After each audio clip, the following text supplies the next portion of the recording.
Hi guys, I'm JV and welcome to my channel Christian Victorious.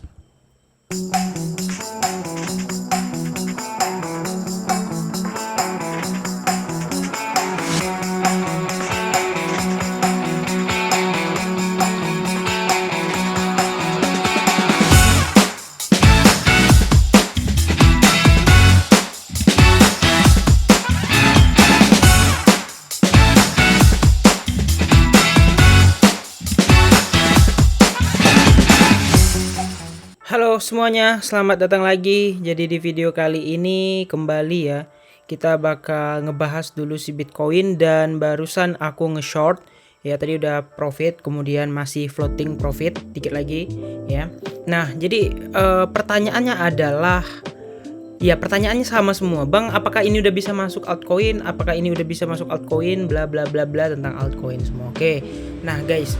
Jadi ya kita masih pakai plan yang sebelumnya, ya plan yang kemarin. Kalau Bitcoin berhasil jebol di atas 43, kemudian udah retest dan retestnya di area sini, kemudian udah lanjut, itu udah fix ya. Udah fix dia harus berarti 90% bisa dikatakan dia udah bullish lagi. Nah, tapi kalau naik kayak gini ya, don't you remember ya, kalian nggak ingat kah yang kejadian-kejadian beberapa saat yang lalu gitu kan. Nah, semuanya sama adalah untuk mengelabuhi pola pikir, adalah untuk mengelabuhi yang namanya psikologis ya. Tapi yang jelas di sini kalau dilihat ini adalah fase akumulasi. Persis kayak yang terjadi di sini, itu juga fase akumulasi. Dan persis yang terjadi ketika waktu itu di 42. Nah, ini 42 ada fase akumulasi di sebelah sini. Nah, bedanya yang di sini agak sedikit keras, dibantu ada sedikit news. Bukan sedikit news, dibantu ada banyak news maksudnya. Nah, jadi wajar aja ya, tapi yang jelas ya, kalau aku nggak akan masuk. Kenapa? Ya, kalian tahu sendirilah. Kalau kita mau trading itu benar-benar tunggu saat yang paling benar untuk masuk. Sebenarnya kalau kalian nanya koin apa yang bagus untuk masuk, semua koin bagus untuk masuk. Cuman yang menjadi permasalahan sekarang adalah apakah benar masuknya ya. Bitcoin bagus nggak? Bagus. Tapi kalau kalian masuk di pucuk 900 juta, apakah bagus? Nah, pertanyaan itu kayak gitu, kira-kira tuh kayak gitu. Kalian masuk koin micin sekalipun, kalau misalnya kalian masuk benar, kalian masuk di bawah, kalian tetap bakal profit. Gimana pun itu tetap bakal profit. Nah, yang nggak percaya aku nge-short, ini aku lagi nge-short ya. Nah, ini aku bikin trading plan ya. Jadi aku bakal TP di sini, bentar nanti aku kirim ininya. Nah, sekarang lagi profit 3,5%. Aku pakai leverage 50 kali aja karena ada peluang untuk mantul dikit, baru aku averaging di sebelah situ. Nah, jadi aku bakal TP mungkin di area sekitar 40,3 ya, 43, naikin dikit deh, 44 deh. Ya, kita incar bawah-bawahnya gini. Ya kalau nggak dapat ya mungkin 46 juga mungkin udah oke ya. Nah, jadi aku lagi nge-short guys ya. Nah, jadi kalau lihat dari patternnya ini udah beberapa kali rejection dan ada pattern pendukung, yaitu di sini ya, dia udah hammer merah ya, di time frame 4 jam loh ya. Ini 4 jam dia udah hammer merah ya.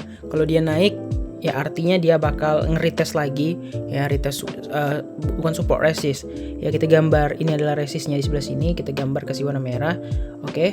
Nah, ini ya tinggal menunggu. Kalau misalnya dia ke sini lagi terus reject, ya udah kita entry aja di bagian ininya karena udah pasti mantul ke bawah gitu. Jadi kalau misalnya kalian averaging pun kalian harus perhatikan indikator. Nah, kalau menurut dari indikator teman-teman bisa lihat ini tuh udah pucuk banget. Nah, ini baru dead cross ya teman-teman, yang artinya ini tuh belum mulai apa, belum mulai ngedam, yang artinya ya bisa ditunggu aja kapan ngedamnya gitu kan. Nah, tapi satu, ngedamnya ada dua, ngedam lanjut sampai bawah terus atau ngedam langsung reversal gitu ya. Nah, jadi kira-kira tuh kayak gitu. Nah, jadi pertanyaannya koin-koin apa aja yang bagus untuk masuk portofolio kalau udah bagus? Ya terserah teman-teman, bebas. Tapi kalau punya aku mungkin aku nggak bakal masuk banyak-banyak karena ini adalah 2022 dimana aku masih percaya cycle Bitcoin adalah bearish dan bullish, yang mana bullishnya 1 tahun dari 4 tahun sekali, dan sebelum Bitcoin halving itu dikatakan udah itu dikatakan bearish year, dan setelah Bitcoin halving itu baru dibilang sebagai bullish year. Dan teori itu udah diciptakan dari Satoshi Nakamoto waktu dia menciptakan Bitcoin. Terserah ya, aku tidak pernah memaksa orang percaya harus ada bullish, ada bearish year, ya nggak masalah. Kalau ada yang bilang Bitcoin bakal bullish karena banyak instansi yang masuk, ya nggak masalah. Namanya persepsi tiap orang itu berbeda-beda teman-teman. Tapi yang jelas itu satu ya, kalau misalnya Bitcoin bullish ya, dia nggak bakal jatuh sejatuh-jatuhnya ya. Kalau kita lihat dari pucuk ya, ini bullish ya, kita bicara bullish ya, itu nggak mungkin pullbacknya sejauh ini guys ya. Nah ini dari teori bullishnya, misalnya di pucuk 69.000 di sini sampai ke sini Bitcoin di bullish ya, masa bisa Bitcoin minus sampai 50%. Nah itu kan udah retracement yang udah nggak masuk akal gitu. Dari situ aja kita udah belajar gitu ya, udah nggak masuk akal. Nah jadi pertanyaannya adalah ya apa yang akan dilakukan ya santai gitu, nunggu konfirmasi. Kalau bisa masuk ya udah di scalping aja. Jadi misalnya teman-teman yang bilang buy the dip bang mantap, oke nggak masalah, itu rezeki teman-teman. Tapi kalau aku tradingnya bukan buy the dip, bukan pakai nafsu, bukan selalu ngincar harus profit, tapi aku masuk dan aku harus bisa entry di saat yang tepat. Dan profitnya tuh maksudnya dari apa ya, bukan dari ini ya, harus dari teknikal yang bener gitu. Jadi harus sesuai trading plan aku. Kalau misalnya the dip sekalipun ya, misalnya nih dip nih sampai misalnya 29, ya belum tentu juga aku bakal beli gitu. Kenapa ya? Ada banyak teori yang harus diperhatikan. Tapi kalau kalian nggak merhatikan teori dan kalian risk taker, it's okay. Mungkin ini adalah reward daripada risk yang kalian lakukan kemarin. Kalian kan masih gambling tuh, kalian beli apakah udah bisa apakah udah tren enak atau tren belum gitu ya. Pasti itu yang kalian pertanyakan kemarin, dan tiba-tiba ada pendukung daripada Bitcoinnya ngepump. Oke, kira-kira gitu aja sih sebenarnya trading plan yang kali ini. Dan kita masih berharap ya, kalau yang teman-teman berharap di atas 43 ya nggak apa-apa. Kita berharap di atas 43, aku berani masuk banyak gitu kan, masuk kayak kemarin lagi gitu, mungkin masuk 80 atau 70% gitu. Tapi kalau misalnya kayak gini ya belum tentu juga, soalnya Bitcoin dominance ya teman-teman, ini harus diperhatikan juga. Nah ini dia di sini Bitcoin dominance-nya teman-teman bisa lihat ya. Di sini ada bull diff-nya, bahaya ya. Karena BTC dominance ini adalah kebalikan. Nah, di sini teman-teman bisa lihat juga BTC dominance ya, dia di bawah baru golden cross, yang artinya dia mau naik. Kalau dia naik, apa yang terjadi, Bang? Ya udah alt bakal mati-matian koreksi lagi kalau misalnya ngepam. Kalau misalnya dia naik dikit-dikit ya mungkin nggak berpengaruh terlalu banyak ya. Nah, kalau ini kan kita bisa lihat ini masih dalam situasi dia koreksi mungkin satu candle aja, yang artinya ya ada peluang dia masih bisa lanjut turun lagi. Tapi kalau aku lihat di sini di titik ini, kalau dia tidak mantul ya bisa aja RSA-nya turun ke bawah. Nah, kalau misalnya RSA-nya udah break ini udah pasti aku berani ambil. Kenapa? Ya karena di sini adalah seasonnya alt party ya, nggak apa-apa, nggak usah jauh-jauh sampai di sini aja gitu kan. Ya nggak apa-apa deh. Nah, ini ada koin lagi yang udah turun ya, rata-rata udah turun nih. Udah punya notifikasi kalau koin udah banyak yang turun ya.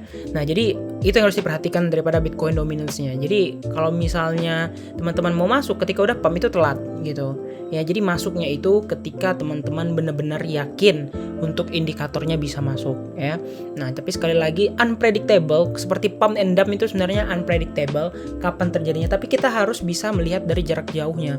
Kalau kita yakin tren jarak jauhnya bakal bullish atau bakal bearish, kita nggak bakal kegocek di time frame singkat. Kenapa? Karena kita yakin misalnya naik pun di saat sekarang tapi major trennya masih berkata ini bakal bearish, ya itu artinya ya, makanya ada fake bull ya, bear trap, bull trap segala macam gitu ya. Nah, makanya ada yang kayak gitu. Kenapa? Karena itu dia masuk nggak sesuai konfirmasi dan nggak sesuai tren. Nah, kalau ini bullish masih naik guys ya. Nah, ini masih naik. Nah, kita incer di sini aja dulu ya. Nah, sambil menunggu itu mungkin ada baiknya teman-teman mempelajari dari coin market cap, kira-kira koin apa aja yang berpotensi, karena nggak semua koin itu sebenarnya recovery-nya lama. Ada koin yang nyusul Bitcoin duluan, ada koin yang belum nyusul Bitcoin duluan. Oke, kira-kira gitu aja. Jangan lupa untuk like dan subscribe, and see you next video. Bye bye.